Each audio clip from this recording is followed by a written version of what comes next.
we'll dive right into the topic of the role of vocational education and training, dual and otherwise, for workers in the informal economy. And let me say a few words why this topic is so important, not just to me, but to all of us here, of course. According to the ILO, 60% of the world's employed population are informally employed. That's 2 billion people. So the topic is statistically relevant as well. So what do all these informal workers have in common? The first one is that their employment is not recognized and it's at risk. And informal workers in general don't have access to sufficient occupational health and safety, to social protection, to rights at work, including the right to organize, and to decent working conditions in general. Many informal workers also don't have access to vocational education and training, to formal vocational education and training, I should say, because a lot of training, of course, takes place in the informal sector, in the informal economy as a whole.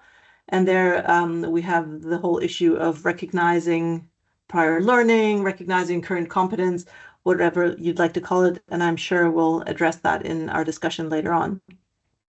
But having skills is, of course, important for workers in the informal economy, as for all workers. On the individual level, improving skills means that informal workers have more opportunities for better work, maybe even formal employment, to be paid better, and yeah, to be more informed about their rights and social security and health and safety and so on as well.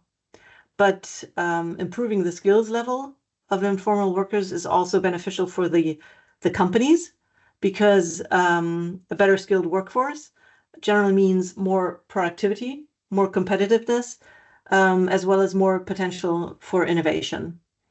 And of course, for companies, this generally means more profit. Investment in skills also supports the development of resilience, which means that workers are more able to adapt to changes, and labor markets are changing even in the informal economy due to globalization, due to the green transition, and of course due to technological and demographic changes. So what are we doing at GIZ when we work on the informal economy? Of course, we as GIZ work mostly with government partners because that's the setup of our institution.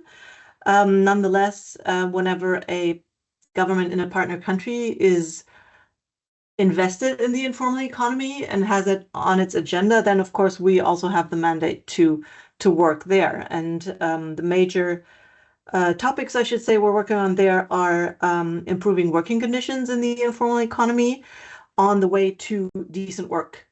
This can mean contributing to formalizing enterprises, but it could also mean just improving working conditions, looking at occupational health and safety, rights to organize, and so on. And improving skills is, of course, a large part of this. We consider the working poor as a very important target group, especially looking at the context of decent work, because, of course, as you all know, the working poor are employed, are working, but they don't earn enough to raise a living for themselves and their families.